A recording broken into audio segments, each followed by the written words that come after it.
Bonjour à toutes, bonjour à tous et bienvenue dans Milkshaker, le podcast qui agite les idées reçues sur l'allaitement. Je suis Charlotte Bergerot-Palisco, je suis la maman d'un petit garçon de bientôt 2 ans que j'ai allaité durant 1 an. Dans la vie, je suis ostéopathe spécialisée en périnatalité. Je m'occupe des femmes en général, de leur désir de grossesse à leur postpartum, des bébés et des enfants. Chaque jour, au cabinet, j'accompagne des mamans et leurs bébés vers un allaitement serein, en libérant les bébés des tensions qui les empêchent de téter correctement. Au fil des consultations, je me suis rendu compte que le principal frein à l'allaitement, c'est le manque d'information, de partage d'expériences dans une société où l'allaitement n'est pas une norme. Je vous propose donc d'interroger avec moi des mamans et des papas sur leurs expériences, mais aussi de vous informer auprès de professionnels spécialisés en allaitement. Objectif : banaliser l'allaitement sous toutes ses formes, vous le rendre plus accessible, plus facile, et alimenter ce fameux village dont on a tant besoin pour élever un enfant. Je vous présente aujourd'hui, si vous ne la connaissez pas déjà, Catherine Fontenelle. Catherine est consultante en lactation IBCLC, ce qui, je vous le rappelle, est gage de qualité dans la profession. Catherine, c'est ma consultante en lactation chouchoute, d'abord parce que c'était la mienne. Quand je débordais littéralement de lait au bout de quelques semaines et que mon allaitement n'était, comme je le disais, pas du tout compatible socialement, c'est elle qui est venue et qui m'a accompagnée pour trouver des solutions à cette inondation permanente. Mais c'est aussi en binôme avec elle que je travaille au quotidien pour accompagner à mon tour les mamans dans leur démarrage d'allaitement. Cette femme est d'une bienveillance et d'une empathie débordante. Si vous êtes autour de Paris et plus spécifiquement dans les Hauts-de-Seine, je vous la recommande vivement. Pour ce 2e épisode de Professionnels de l'allaitement, elle va vous raconter quand et pourquoi vous pourriez faire appel à une consultante en lactation IBCLC. Et elle va en profiter pour nous donner plein d'astuces et les grandes lignes pour bien démarrer son allaitement. En complément de cet épisode, je vous suggère d'aller regarder sur mon compte personnel ou sur mon site internet le tutoriel IG4U, saison 2, épisode 2, où elle vous parle des démarrages d'allaitement. Belle écoute. Bonjour Catherine, bienvenue dans Milkshaker. Bonjour Charlotte, ravie d'être là avec toi. Merci. Catherine, est-ce que tu peux te présenter rapidement pour les gens qui nous écoutent ?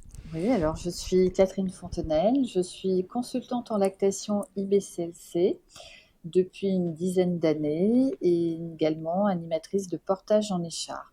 Catherine, aujourd'hui, on va essayer d'aborder 2 sujets différents. Le premier, c'est essayer de savoir qu'est-ce que c'est qu'une consultante en lactation IBCLC, à quoi ça sert, d'où ça sort, et pourquoi c'est important dans l'allaitement de se renseigner auprès de ces personnes-là. Alors, une consultante en lactation IBCLC est une spécialiste de l'allaitement maternel et de la lactation humaine. Voilà, donc elle suit une formation qui dure 1 an. Elle aborde plusieurs disciplines, une douzaine de disciplines, dont la biologie du lait, la biochimie du lait également, l'anatomie, la physiologie, le développement de l'enfant, la pharmacologie, la psycho et bien d'autres disciplines. Elle passe un examen à l'issue de cette formation. Elle répond à 175 questions, qui sont des QCM. Et donc, si elle réussit son examen, eh bien, elle reçoit une certification qui est délivrée par l'organisme international IBLCE. Voilà, et elle garde cette certification durant 5 ans, puisque les consultantes en lactation recertifient tous les 5 ans et repassent leur examen tous les 10 ans. Donc là, tu vois, Charlotte, je vais devoir repasser mon examen là dans moins de 2 mois pour garder ma certification IBCLC. Pourquoi recertifier comme ça tous les 5 ans ? C'est parce que les données changent rapidement sur l'allaitement. C'est pour s'assurer juste du bon niveau de tout le monde. Voilà, exactement. Donc, comme on s'appuie sur les dernières données scientifiques, eh bien évidemment, on est toujours dans la formation continue et l'idée, c'est de valider nos connaissances. Voilà. Et ce qui permet en même temps, je dirais que c'est un gage aussi de qualité pour les parents. Ça permet aussi aux parents d'être accompagnés par quelqu'un qui est vraiment spécialisé dans ce domaine. Voilà. D'accord. Donc la consultante en lactation IBCLC, c'est différent de quelqu'un qui serait conseillère en lactation, par Oui, exemple. qui peut avoir une formation de base, sur l'allaitement, mais une formation moins approfondie. Très bien. Et alors, à quel moment je vais pouvoir faire appel à une consultante en lactation IBCLC? Est-ce que il faut que j'ai un problème d'allaitement pour ça? Est-ce que je peux faire de la prévention entre guillemets? Par exemple, je sais pas moi, je sais pas si je veux allaiter. Je me dis que je déciderai sur le moment. Quel moment est-ce que je peux contacter cette consultante? Est-ce que c'est intéressant de la rencontrer? Alors, c'est toujours intéressant, de rencontrer une consultante en lactation, comme tu l'as dit, ne serait-ce que pour s'informer. Hein, savoir un petit peu, bah, voilà, la maman a un projet d'allaitement, elle a entendu des tas de choses, elle-même s'est informée, voilà, en lisant des livres, peut-être, auprès d'amis, allaitantes ou non, et elle a envie Mhm. de savoir un petit peu comment va s'organiser en fait ce projet. Alors très souvent, on voit des mamans qui ont envie d'essayer. Voilà, elles disent bon ben voilà, je n'ai pas envie de me mettre la pression, mais j'ai envie je verrai bien quand le bébé sera là, ce qui se passera, mais en même temps je ne veux pas de contraintes. Et puis souvent ces mamans-là, elles aident très longtemps. D'accord. Donc et parfois je me dis que c'est bien parce qu'elles viennent chercher l'information. Alors Mhm. évidemment, lors d'une consultation prénatale, on va pouvoir aborder différents sujets. On va parler évidemment des bénéfices hein, du lait humain, de l'allaitement pour le bébé, pour la maman, l'allaitement étant quand même un sujet de santé publique, hein, donc c'est important. Notre rôle aussi, c'est de faire de la prévention, d'informer. Hein, et la maman va choisir évidemment ce qu'elle a envie de faire après. On va parler des positions, on va parler du démarrage de l'allaitement, qui est quand même très important et déterminant souvent pour la suite de l'allaitement. Alors pas toujours, hein, parce que on peut très bien avoir un allaitement un peu chaotique au départ, et puis justement faire appel à une consultante pour essayer de trouver des solutions et d'avancer dans son projet, voilà, comme on le souhaite. Très bien. Donc du coup, une consultation prénatale, c'est de l'information un peu générale, si j'ai bien compris, sur voilà, qu'est-ce que c'est que l'allaitement, les bénéfices de l'allaitement pour maman, pour bébé, et on commence un peu à faire, à parler des démarrages d'allaitement, parce que c'est souvent un peu le nerf de la guerre, c'est là que la majorité des problèmes peut se présenter. Oui, tout à fait. Et je pense aussi que le fait de se préparer avant, ça permet à la maman d'avoir des outils. Alors moi, j'aime bien utiliser ce terme, hein, ce mot. Je Ouais. parle toujours de la boîte à outils. Lorsque je me rends chez une maman, eh bien, j'arrive avec ma boîte, j'ouvre ma boîte, je sors tous mes outils, je présente les outils. Alors les outils, ils sont, voilà, ça peut être les rythmes du bébé, ça peut être les positions, ça peut être, on parle aussi, également des accessoires d'allaitement, même si, voilà, on dit que lorsqu'une femme allaite, elle n'a pas forcément besoin.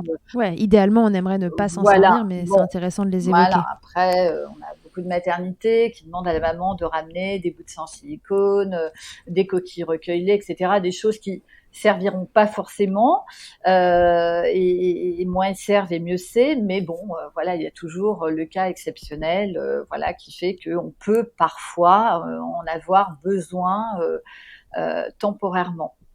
Du coup, tu les renseignes sur ce à quoi ça sert et comment les utiliser si jamais c'était nécessaire, mais Oui. tu fais un peu de prévention là-dessus aussi. Et puis surtout, bien sûr, et puis surtout, je réponds à leurs questions, hein. Elles vont me poser également des questions sur comment tirer leur lait, et c'est le rôle du papa aussi, hein. Le papa, est-ce que je peux tirer mon lait de temps à autre, et que est-ce que le papa peut donner un biberon?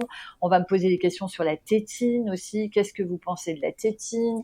Alors c'est vrai que bon, on se doit de répondre, hein, même si on se dit que l'allaitement n'a pas démarré et que ce sont plus ou moins des entraves à l'allaitement. Mais voilà, moi je dis qu'il faut aussi vivre avec son temps et puis accueillir le projet des femmes, hein. C'est-à-dire que Mhm. on est là pour les entendre, les écouter, et de trouver voilà des choses qui vont leur convenir à elles. Voilà.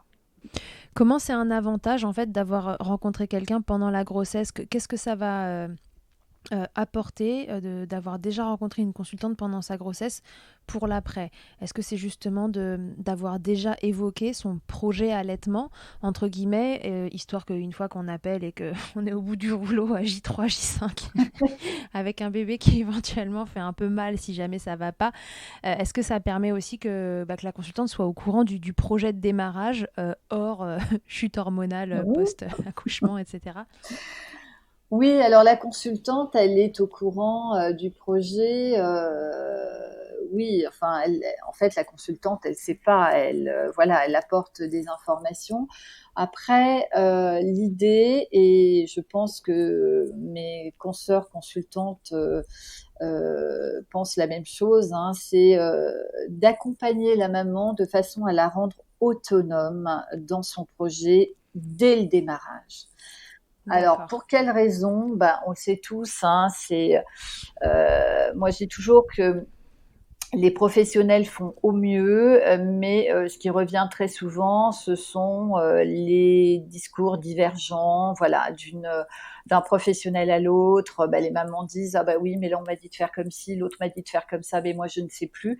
Et ce que j'explique toujours aux mamans, c'est que l'avantage de voir un professionnel de l'allaitement, une consultante en lactation IB-CLC avant l'arrivée du bébé, ça permet d'avoir des petits outils qui vont permettre à la maman de faire seule. Et si la Mhm. maman fait seule, elle va prendre confiance en elle et en son bébé. Et c'est ça le plus important. Donc ça veut dire qu'elle n'aura plus besoin, alors qu'elle n'aura plus besoin, elle en aura probablement besoin, je n'en sais rien, mais d'un professionnel pour venir l'aider ou au moins soutenir ce qu'elle fait, hein. Le professionnel peut juste être là à ses côtés pour valider, observer ce qu'elle fait et mettre un point d'honneur sur ce qu'elle fait de bien, parce que les mamans font toujours bien pour leur bébé, hein, même si elles pensent qu'elles Elles font font au mal, mieux hein. en tout cas. Eh ben oui, mais ça aussi, il faut le. Moi, je pense que les mamans ont besoin d'être encouragées, d'être soutenues, et, euh, et voilà. Alors, elles pensent souvent qu'elles sont un peu maladroites, qu'elles ne savent pas, mais si quelqu'un de bienveillant est à ses côtés, ben, je pense que voilà, un regard bienveillant, ça suffit déjà pour soutenir une maman. Ouais, et encore une fois, les aider à finalement à retrouver de l'autonomie sur ces sujets où parfois on a l'impression qu'on a besoin d'aide pour Mm. allaiter son enfant, on a besoin d'être accompagné, mais en fait on est capable d'allaiter son enfant. Les mamans savent faire. Les mamans savent faire depuis la nuit des temps. On a juste un problème de représentation en France, hein. On ne voit Mhm. pas d'autres femmes allaiter. Alors, il y a de plus en plus de femmes qui allaitent, mais souvent qui Yes. allaitent seules dans leur coin. Et donc, c'est cette représentation qui fait que eh ben, voilà, on a un regard différent, hein. On le voit bien, hein, sur les réseaux sociaux, toutes ces mamans allaitantes qui soutiennent l'allaitement, qui soutiennent d'autres mamans. Souvent, elles montrent, hein, elles filment leurs petites filles avec leurs poupons. Les petites filles mettent leur bébé au sein parce qu'elles voient leur maman allaiter. Et ça, c'est Ouais. quelque chose que l'on ne voit pas dans notre société. Donc voilà, dans certains pays, alors on parlera de l'Afrique, mais bien d'autres pays, eh ben voilà, les femmes allaitent dans la rue, dans les lieux publics, et c'est normal. Je peux raconter une anecdote. Bah bien sûr, on adore les Ah, anecdotes.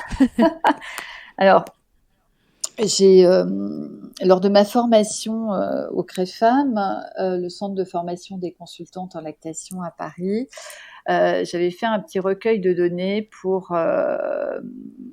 mon mémoire.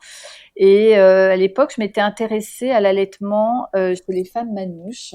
Donc, je vivais en province et je suis allée dans un camp de manouches, une communauté, et les jeunes femmes attendaient, il y avait une visite de la PMI. Et donc, il y avait une petite salle d'attente. Donc, moi, j'arrive là, un peu en terrain inconnu, hein. On me regardait bizarrement, on pensait que j'étais quelqu'un de la DAS. Et puis, je demande aux mamans, je leur dis, mais qui chez vous a parlé de l'allaitement? Comment est-ce que votre maman, votre grand-mère? Et là, il y a eu Mhm. un blanc, vraiment un blanc. Et Elles se sont demandé ce que c'était que il y en cette a une qui question. s'est retournée, elle a regardé toutes les autres, elles ont éclaté de rire. Et je me suis dit: «Zut, qu'est-ce que j'ai bien pu dire?» Mais je n'avais pas dit grand-chose. Et elles se sont retournées et il y en a une qui m'a dit: «Bah, en fait, nous, on a toujours vu les femmes allaiter». Et là, j'avais les données de l'OMS, Charlotte.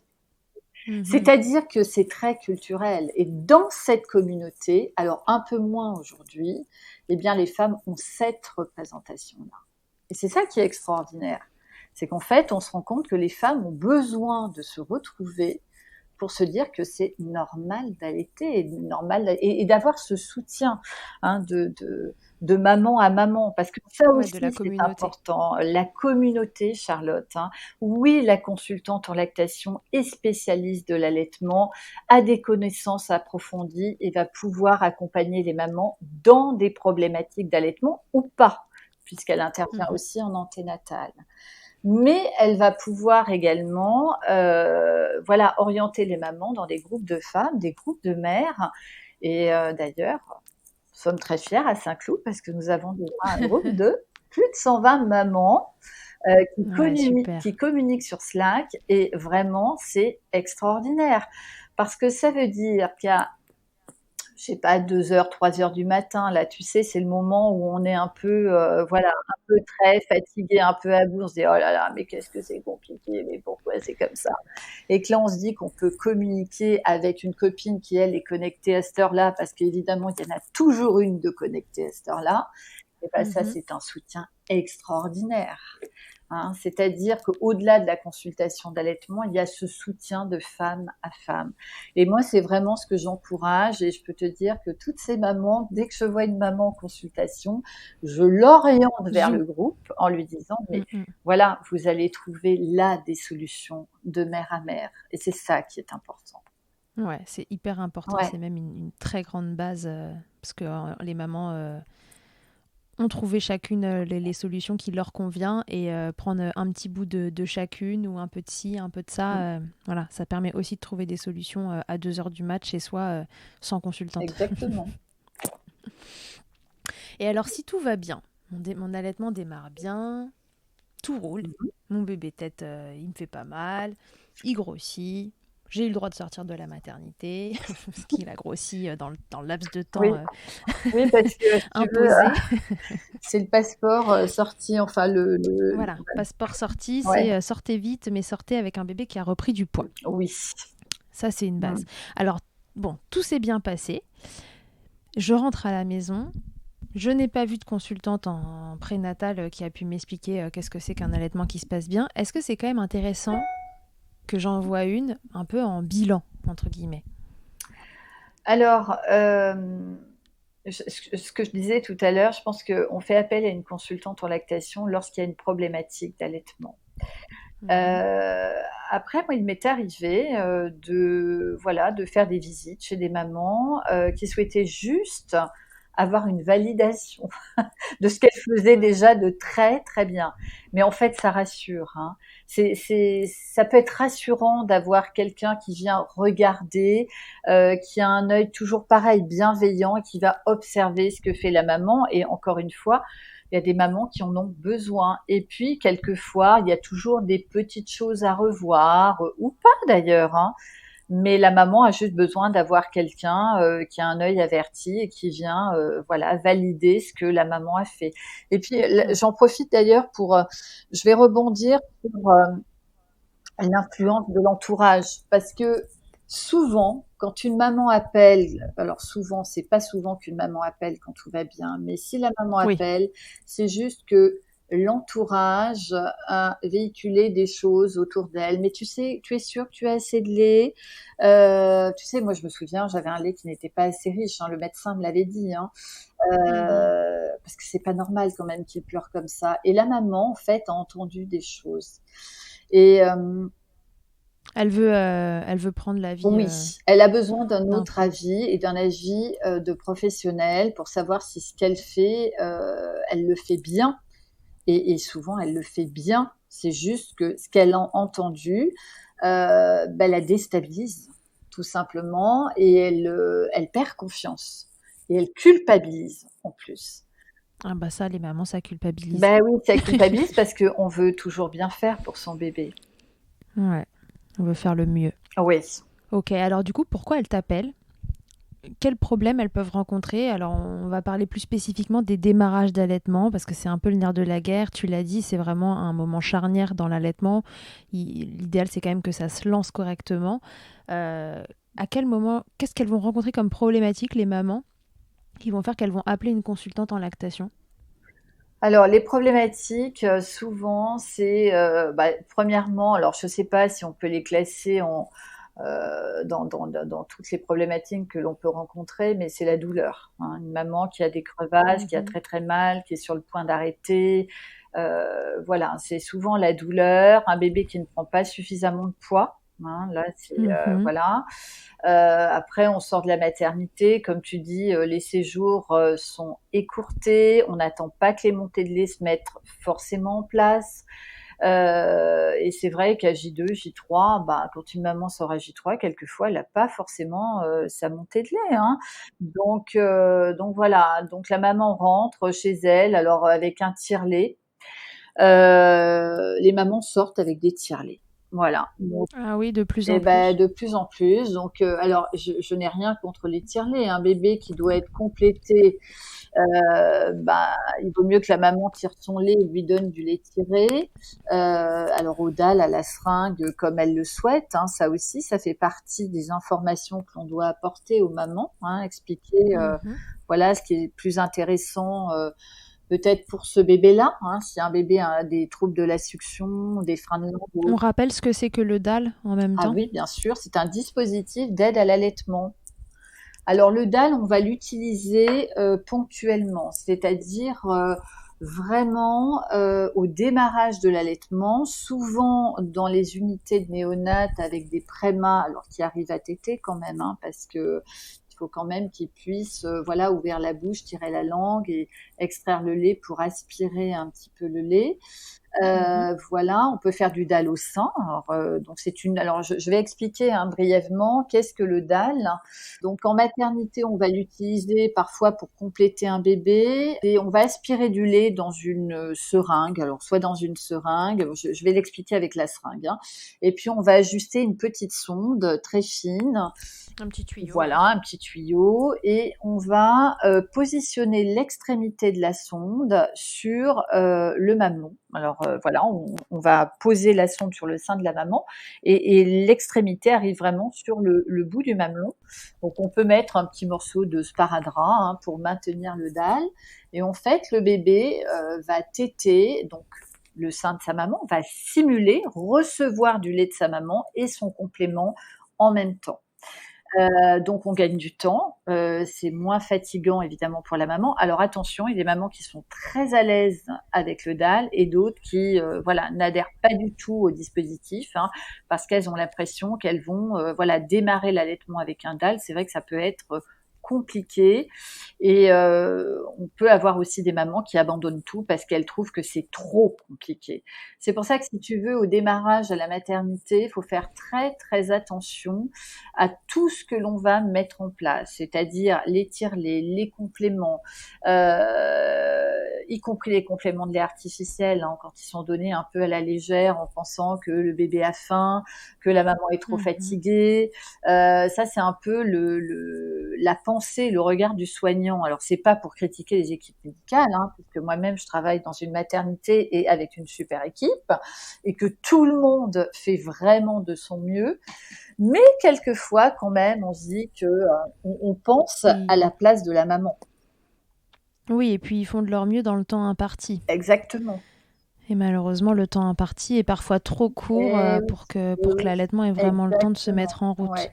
Donc, si tu veux, si on reparle un peu de la préparation avec la consultante, si la maman, alors ce que j'ai expliqué cet après-midi à une maman que j'ai vue en anténatale, voilà, on a parlé de beaucoup de choses. Hein, voilà, je lui ai parlé ben, de ce que je te disais tout à l'heure, du démarrage, du pot à pot évidemment, du don de colostrum si le bébé ne tète pas, qu'on peut donner à la petite cuillère, de l'expression manuelle, de la compression du sein, quoi faire si le bébé dort beaucoup. Voilà, donc il y a vraiment des choses Il y a vraiment des tips à connaître Exactement. avant que ça commence pour savoir Oui, qu'est-ce qu'on peut utiliser comme outil, ouais. comme tu dis, si jamais une difficulté, même minime, se Se présente. présente. Alors déjà, Charlotte, il y a la proximité, hein, c'est-à-dire que Ouais, c'est quoi les grandes règles pour qu'un allaitement démarre bien? bah, écoute, les grandes règles, c'est déjà, alors souvent on dit: «Il faut que la maman se fasse confiance». Moi, je trouve ça un peu léger parce que, se faire confiance quand on part dans l'inconnu, un bébé, on l'a porté 9 mois, mais quand il est là, on le connaît pas encore, on va apprendre, on va faire connaissance, il va se passer des choses, donc c'est pas toujours évident. Mhm. Moi, je dis que le plus important, c'est la proximité, faire du pot à pot au démarrage. Ça, toutes les mamans peuvent le faire. Si c'est pas la maman, c'est le papa. Très peu de berceaux. Alors évidemment, il y a certaines mamans qui disent oui, mais moi je dors quand? Eh ben la maman peut dormir dans la journée si le papa est présent. Le papa garde le bébé en pot à pot. La maman se repose, elle fait une sieste d'une demi-heure, 1 heure, elle récupère et après ça va tellement mieux. Et puis ce sera Mhm. bénéfique également pour la montée de lait, hein. Une maman qui est fatiguée, une maman qui est contrariée, une maman qui est algique, eh bien, c'est vrai que ça risque retarder un petit peu la montée de lait. Donc, il faut que la maman puisse se reposer, avoir son bébé sur elle autant de fois qu'elle le peut, et puis se dire que quand elle est fatiguée, il y a le relais papa et pas le relais Ouais. soignant. C'est-à-dire que moi je dis souvent aux mamans que si le bébé va en nurserie, c'est compliqué quoi, hein, la nuit, hein. Donc Ouais. et puis la maman dort pas mieux pour autant, hein, pas du tout, hein. Mais ça, c'est pareil, c'est notre rôle aussi d'être auprès de la maman, de lui expliquer, comment, contenir son bébé, comment l'apaiser. Si le bébé est en peau à peau, il va se calmer. Si le bébé ne se calme pas, il a peut-être faim et là, du coup, ben, c'est direct à la source, hein. Voilà, hein. Ouais. Alors Tout simplement. il faut beaucoup, beaucoup, beaucoup, beaucoup parler également des rythmes du bébé.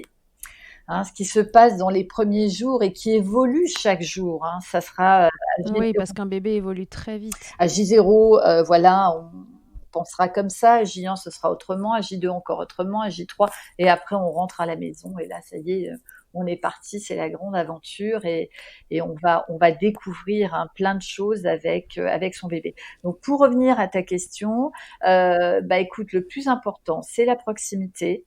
Moi je dis toujours à la Mhm. maman, qu'est-ce que vous emmenez à la maternité?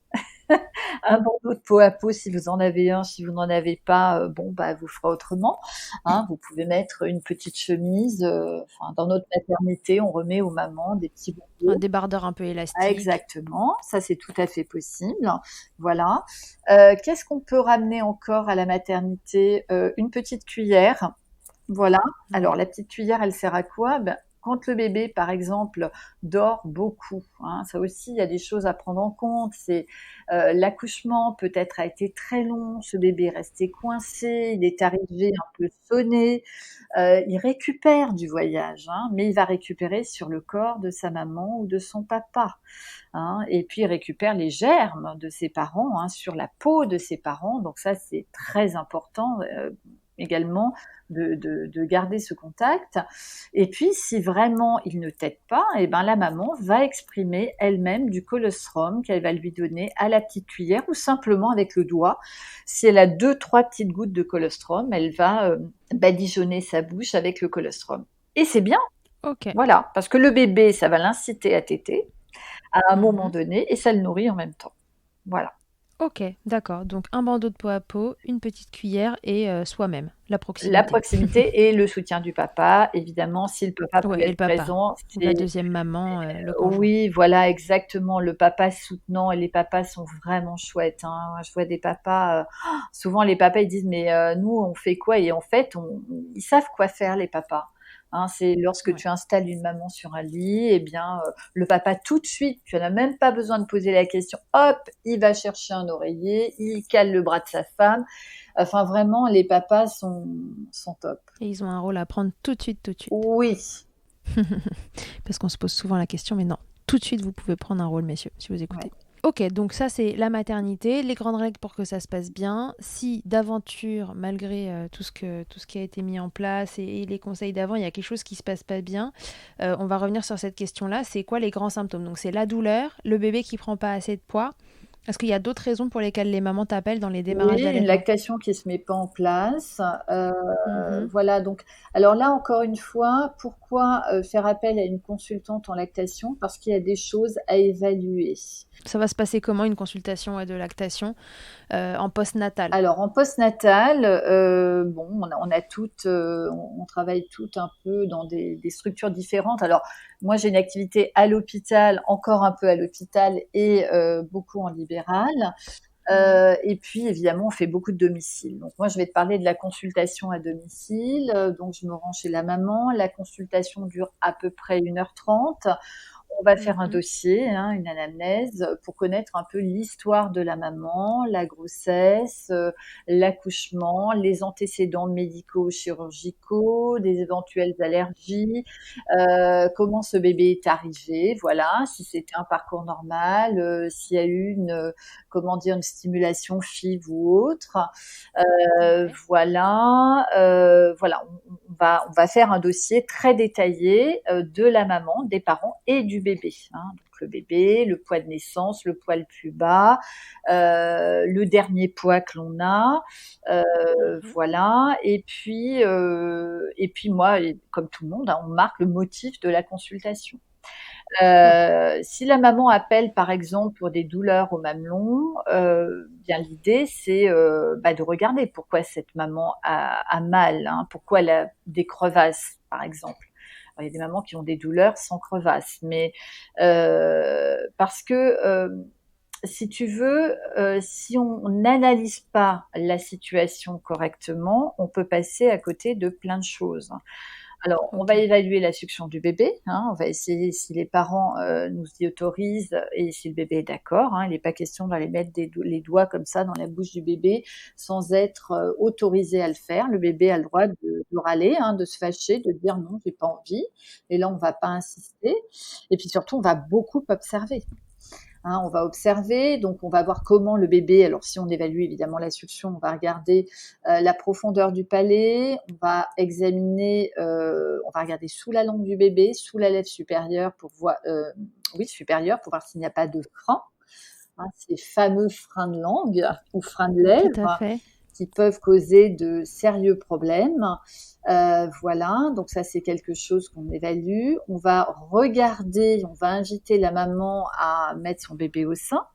On va la laisser s'installer. Moi, je la laisse s'installer et ensuite, voilà, je rediscute avec elle. Je lui dis, bah là, vous pourriez. Est-ce que vous pensez pas que dans cette position-là, en vous mettant un peu plus en arrière, vous seriez pas plus confortable? Et en fait, je vais la guider dans ce qu'elle aura envie de faire, hein, parce que des mamans qui, dans certaines positions, ne sont pas du tout confortables. Et l'idée, c'est que la maman soit confortable avec son bébé, parce que c'est comme ça que ça va fonctionner. Donc, on va regarder comment le bébé se comporte au sein, la position évidemment qui est importante pour le transfert de lait et éviter ces fameuses douleurs. Et puis le transfert, évidemment le transfert de lait. Est-ce qu'on entend bien ce bébé déglutir? Combien de déglutitions? Voilà, on va observer tout un tas de choses qui sont importantes pour évaluer la situation et savoir, voilà, les crevasses, elles peuvent être dues. Alors là, je prends l'exemple des crevasses à une mauvaise position, à un bébé avec un frein de langue un peu court, un frein de lèvres, Mhm. voilà. Donc il y a vraiment Un bébé tendu. un bébé tendu que l'on va envoyer rapido chez l'ostéopathe. Je prêche pour ma paroisse. Non, mais tu peux prêcher pour ta paroisse parce qu'on le sait, toutes les consultantes le savent. C'est vrai que des séances d'ostéopathie ou de chiropraxie, c'est intéressant évidemment. Après, alors moi je prends toujours comme exemple quand on était gamin, on se cachait dans des placards quand on jouait à cache-cache. On se mettait vraiment, voilà, complètement serré dans un placard. Puis en sortant du placard, bah là on avait un peu plus de mal à se redresser. Bah, je me dis, le bébé, il a passé 9 mois dans sa bulle et puis il commence à se déplier progressivement et que Voilà. quelquefois, il reste un peu comprimé, hein, dans le... Voilà, donc il y a quand même... Voilà. D'autant que la sortie du placard est un peu plus étroite C'est ça, tout qu'un à fait. placard. Donc, heureusement, les ostéopathes sont là pour travailler autour de ces tensions, de ces préférences rotatoires, comme tu dis, hein, tu vois, j'ai bien appris le mot. Ah oui. un peu à droite, un peu à gauche pour la tête, mais effectivement, ça va jouer sur la prise de sein et sur la succion. Et d'ailleurs, à ce sujet, souvent les mamans disent, bah, sur ce sein-là, ça va très bien, mais sur l'autre, il n'est pas du tout confortable et il me fait mal. Ben, souvent, Ouais, ça c'est vraiment le signe d'un bébé qui a un blocage quelque part et qui est empêché d'un côté mais pas de l'autre. alors justement, ce que je vais préciser, c'est que la consultante ne travaille jamais seule. C'est-à-dire que nous, on est là effectivement pour évaluer la lactation de la maman, hein, la production de lait, Ouais, est-ce dire qu'elle est que le bébé suffisante prend, pour le bébé? voilà, exactement, prend suffisamment de poids, la succion du bébé, la prise de sein, les positions, c'est notre rôle, hein, ça c'est voilà. Mais dès qu'il y a une problématique autre que l'on ne va pas diagnostiquer, mais que l'on voit, hein, tu as employé un mot tout à l'heure, je ne sais plus lequel, pour ne pas Tu dire suspectes. suspect. Voilà. Eh bien, dans ces cas-là, effectivement, on va orienter et on travaille en réseau. Et c'est ça qui est intéressant. C'est-à-dire qu'on Ouais, va, parce que les problématiques d'allaitement sont quasiment toujours oui, multifactorielles. complètement. Donc, on oriente, alors on oriente vers différents spécialistes, hein. Donc l'ostéopathe, ça peut être le chiropracteur, ça peut être un orthophoniste, ça peut être un ORL, voilà, et un pédiatre, hein, Ouais, bien sûr. voilà. Aussi. Hein, on ne donne aucun avis médical, hein. On n'est pas, voilà, d'ailleurs, on n'est pas assimilé profession médicale, hein. Donc voilà, si Mhm. vraiment on a un doute, hein, sur la croissance d'un enfant et une fois qu'on a tout évalué, on se dit bon bah là, ben voilà, on peut même faire un compte rendu avec l'autorisation des parents au médecin, voilà, qui va prendre en charge cet enfant. Ok, ok.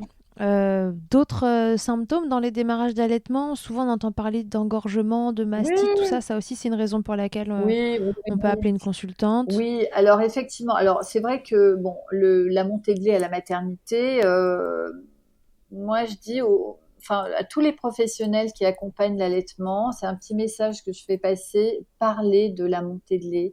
On voit beaucoup de mamans complètement désemparées au moment de la montée de lait.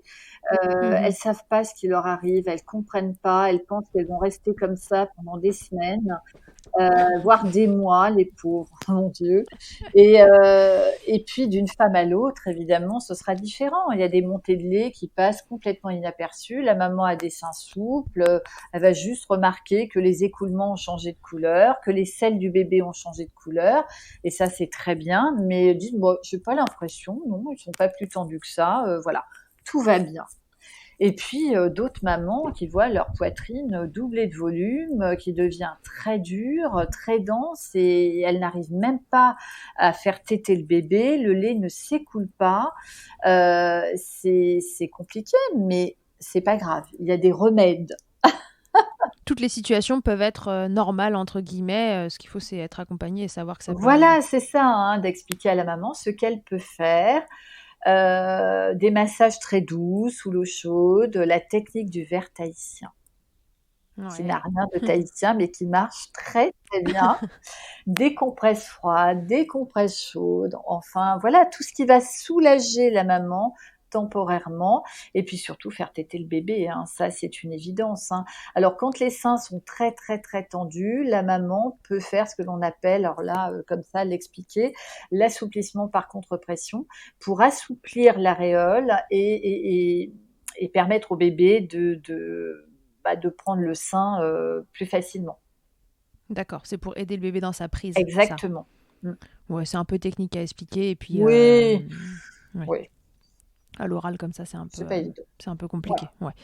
Mais il faut Il rencontrer faut, une consultante si, de toute façon, si voilà, il jamais il faut y a un souci. assouplir la. Alors, juste une dernière chose, hein, j'ai oublié tout à l'heure. On a parlé du pot à pot, on a parlé de la petite cuillère, et moi je dis toujours aux mamans, si vous voyez une consultante en lactation en prénatal, vous avez le numéro de votre consultante. Alors, votre consultante, elle viendra pas à la maternité en ce moment parce que seul le papa est Mm. autorisé. Mais par contre, mesdames, avec WhatsApp, FaceTime, le temps que la maman rentre à la maison, eh bien, j'ai envie de vous dire que On peut déjà se parler, on ouais. peut déjà voir des choses, hein, et se parler, bien sûr.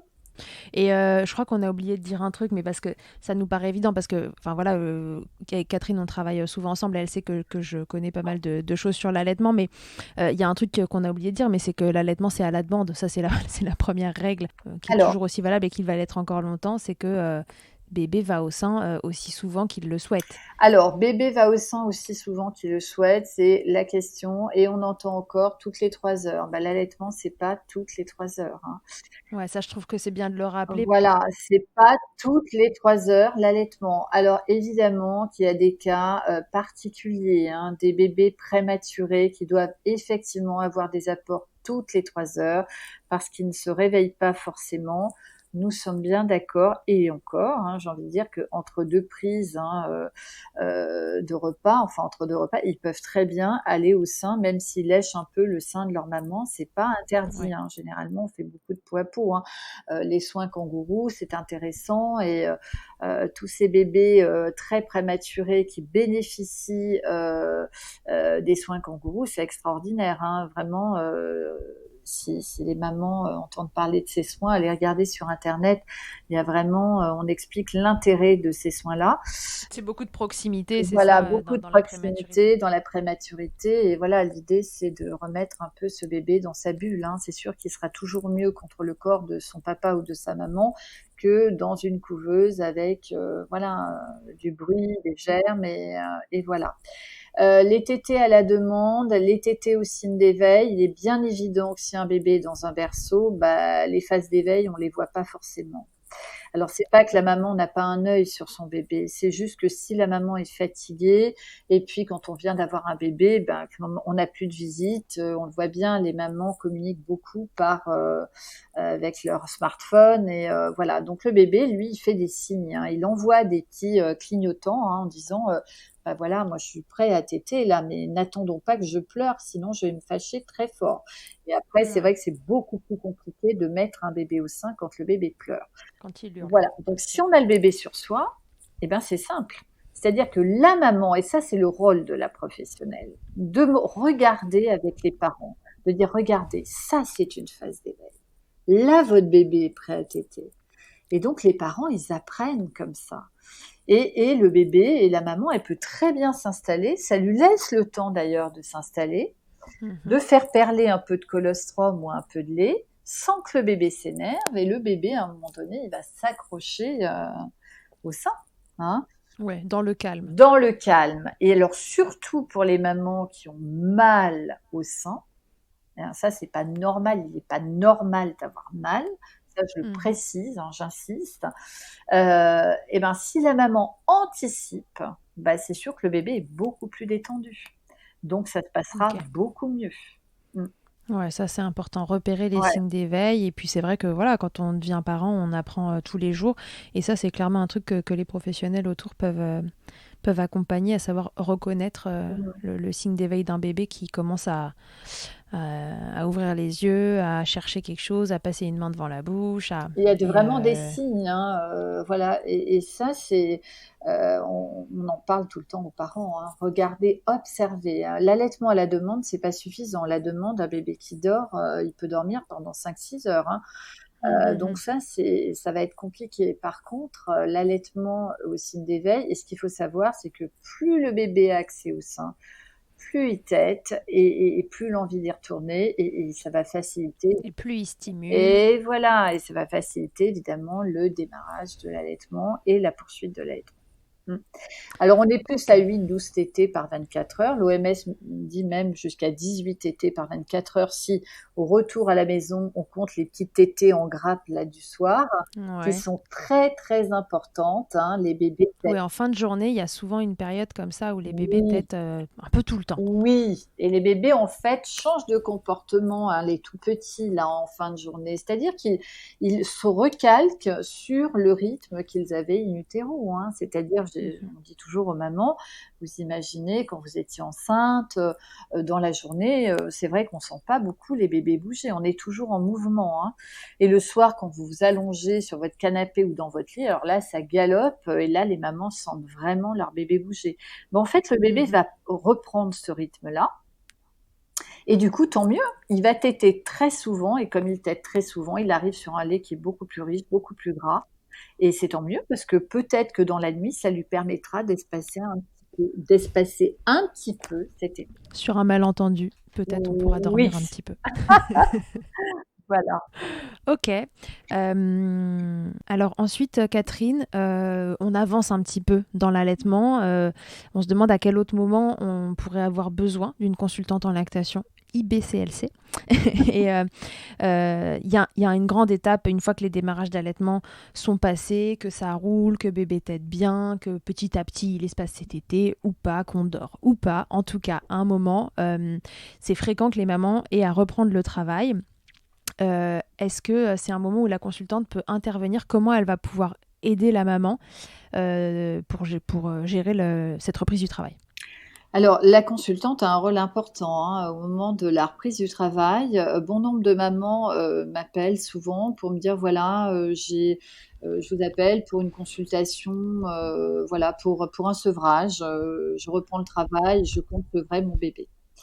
Ah oui, donc elle t'appelle souvent pour un sevrage. Pour elle, reprise du Oui, travail voilà. rime un peu avec Alors, pas sevrage. toujours, hein. Quelquefois, ce sont des mamans qui ont vraiment envie de continuer, d'autres mamans qui ont envie de faire un mix, hein, donner peut-être le sein le matin, le soir, et le reste du temps, donner autre chose que du lait maternel parce qu'elles ne peuvent pas ou elles ne souhaitent pas tirer leur lait. Ça, c'est leur choix. Mhm, Alors, le rôle de la tout à fait. consultante, ça va être déjà d'accueillir, hein, le projet de la maman et de savoir exactement où elle en est dans est-ce qu'elle a vraiment envie de sevrer. Et très souvent, on se rend compte que c'est un problème d'organisation.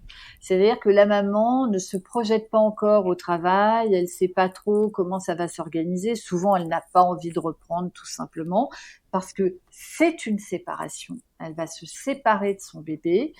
Mhm. Euh, donc déjà, psychologiquement, c'est compliqué.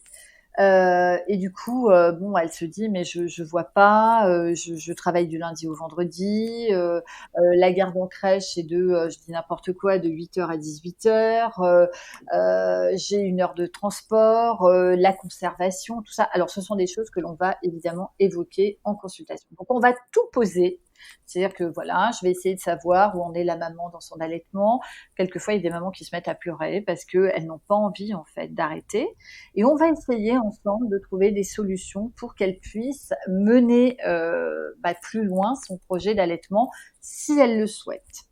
Parce que c'est Ok. son projet à elle, encore une fois. Oui, c'est fonction de ses envies. On essaie de trouver la meilleure organisation. Si la maman me dit, écoutez Catherine, moi franchement, je sais où j'en suis, là maintenant c'est bon, j'allaitais 1 an, j'estime que c'est déjà pas mal. Voilà, là honnêtement j'ai envie d'arrêter. Donc là, la maman, elle est déterminée. Elle sait que, Bah ok, voilà, ok, donc on va l'accompagner vers un tout est sevrage noté. progressif, voilà. Si la maman, sait pas trop, dit mais je vois pas comment on peut l'organiser, on va essayer ensemble de trouver une organisation. Voilà. Donc par rapport à l'amplitude horaire, au mode de garde, le mode de garde aussi c'est important, hein. C'est sûr que si l'enfant est gardé à la maison avec une nounou à la maison dans son espace de vie, bah c'est sûr que ça va être plus facile dans le congélateur ou dans le frigo chercher du lait maternel. Voilà, Mhm. ça va être simple. Par contre, si l'enfant est gardé à la crèche et que la crèche prend le lait maternel, mais il y a des protocoles, on peut pas ramener du lait congelé, la maman peut pas venir allaiter à l'heure du déjeuner si elle travaille à côté, etc. Il va falloir trouver une autre organisation. Mais tout est possible. Ouais. Tout est possible à condition qu'on en ait envie et qu'on soit Exactement, renseigné. exactement. Et c'est là que c'est chouette d'ailleurs d'accompagner l'allaitement au moment de la reprise du travail, parce que les mamans se lancent un défi et les mamans, elles sont top, hein. Il y a de plus en plus de mamans qui reprennent le travail en continuant d'allaiter leur bébé, hein. Ça, c'est vraiment. Alors évidemment, on va parler du matériel, on va parler du tire-lait, du transport du lait, de la conservation, peut-être des biberons, de la tasse, du biberon cuillère. Enfin, il y a Ouais, des différents contenants qu'on peut utiliser. on va parler de tout ça. On va parler du papa aussi pour savoir ce qu'en pense le papa. Voilà, bien quelquefois, sûr. c'est le papa qui met un peu pas toujours, hein, mais qui met un peu la pression, voilà, en disant bon, bah là, ce serait bien quand même d'arrêter. Et puis les Ok. papas qui trouvent que bah, c'est plutôt sympa de continuer. Donc c'est sûr que si la maman est soutenue, Oui, il peut mettre la pression dans les deux sens. Ça peut marcher dans oui, les deux sens. oui. Donc voilà, donc effectivement, c'est un intérêt de voir une consultante en lactation pour organiser la reprise du travail et avoir Ok. une écoute bienveillante et voilà, pour avoir des conseils à vider, quoi. Spécifique. Ouais. Ok. De toute façon, la reprise du travail, ça fera l'objet d'un épisode Oui. entier avec un professionnel parce que c'est un large sujet et ce sera intéressant de pouvoir l'approfondir. Ok, et puis dernier point, je reprends pas le travail ou je l'ai repris, enfin qu'importe où j'en suis, est-ce que j'ai allaité 1 mois, 3 mois, 6 mois, 3 ans ou plus, mais j'ai envie d'arrêter d'allaiter. Est-ce que la consultante m'accompagne dans ce sevrage ou ça ne sert à rien que je l'appelle? Ah bah si, ça sert à quelque chose, bien sûr. Je pose des questions comme si je savais pas. Oui, oui, bien sûr, mais évidemment que la consultante accompagne le sevrage et quel que soit l'âge de l'enfant, hein. Moi, j'ai accompagné une maman au tout début de l'allaitement qui a voulu sevrer rapidement. Alors évidemment, heu, c'est plus facile, hein, mis à part si elle est en pleine montée de lait, mais bon, évidemment que c'est notre rôle, hein, d'accompagner, le sevrage. Il vaut mieux effectivement qu'elle fasse appel à une consultante en lactation, pour que les choses se passent aussi en douceur, hein, savoir quelles sont les alternatives, les stratégies, si le bébé, par exemple, n'a jamais pris de biberon, alors un enfant je dis n'importe quoi, mais de 7-8 mois, n'est pas obligé de prendre un biberon, hein. Il peut Mhm. boire à la tasse, ou autrement.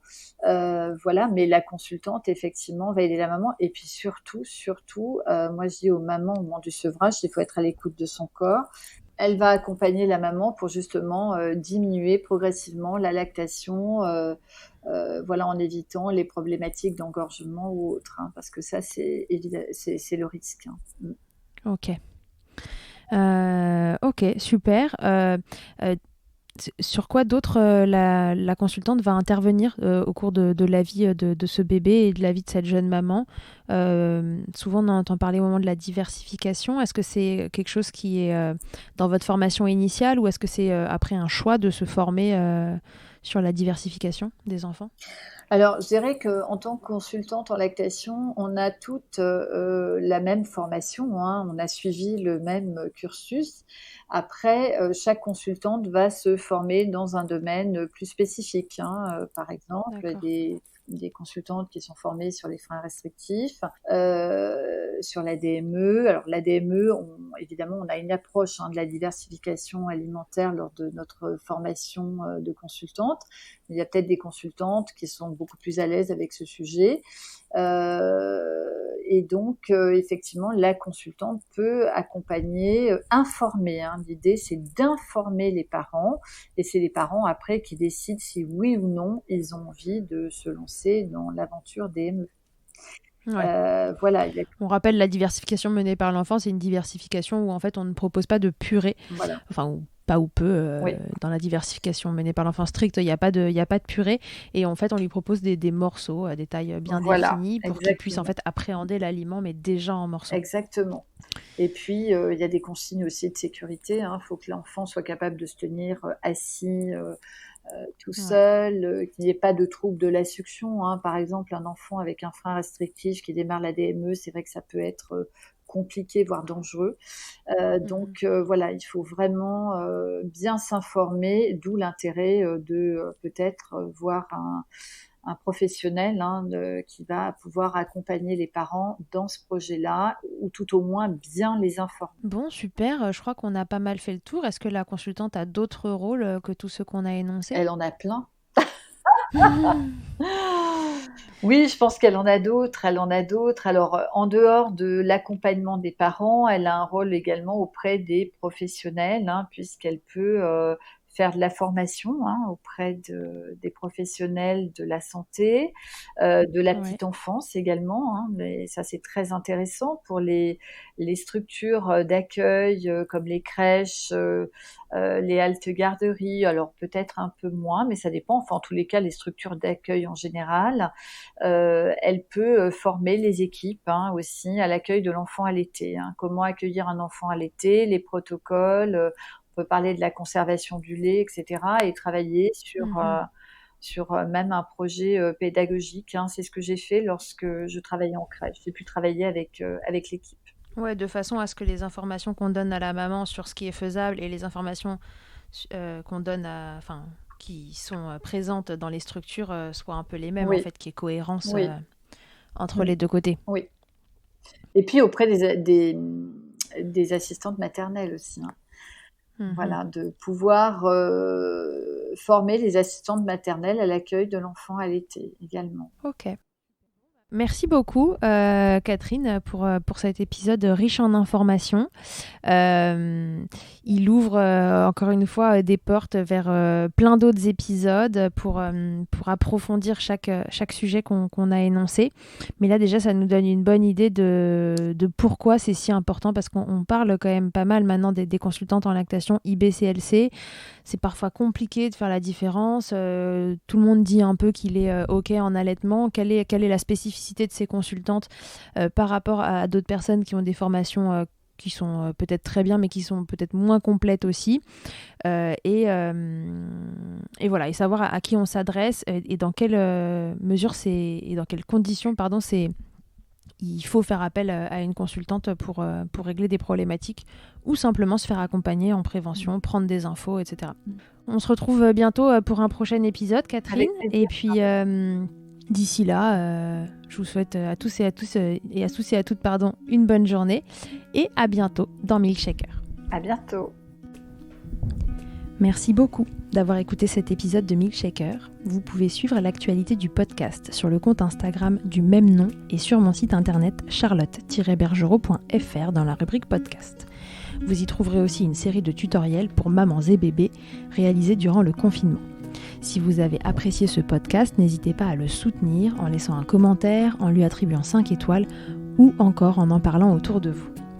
Je vous laisse comme toujours en compagnie d'Emma et de son titre Albidaire qui nous accompagne depuis le démarrage de Milkshaker. Je vous dis à la semaine prochaine pour un nouvel épisode. D'ici là, comme d'habitude, prenez soin de vous, milkshakez autant que vous le voudrez et bousculons ensemble les idées reçues sur l'allaitement maternel. I hate to see you down. Can't stand to know you're hurt. When you say it's getting loud, the voices in your heart. And you know I get it, so let it all out. Keep your head up, your masterpiece, and I'll swear that I'll be there by your side. A text away, you know you can find me. It just takes a whisper and I'll be there to listen. I got you, I'll fight with you, 'cause I love you. I'll be there, I'll be there. Oh, I'll be there, I'll be there. I know I'm not perfect. Sometimes I look myself, but I hope you know I care. You can meet me anywhere, and you know I get it, so let it all out. If anyone comes at you, then I'll swear that I'll be there by your side. A text away, you know you can find me. It just takes a whisper and I'll be there to listen. I got you, I'll fight with you, 'cause I love you. I'll be there, there. Oh, I'll be there. I'll be there. Trust me every time I have you back, and I know that you do the exact same for me. Side by side, don't even need to talk. You know I get it, so let it all out. Keep your head up, your masterpiece, and I'll swear that I'll be there by your side. A text away, you know you can find me. It just takes a whisper and I'll be there to listen. I got you, I fight with you, 'cause I love you. I'll be there. I'll be there. So I'll be there. I'll be there.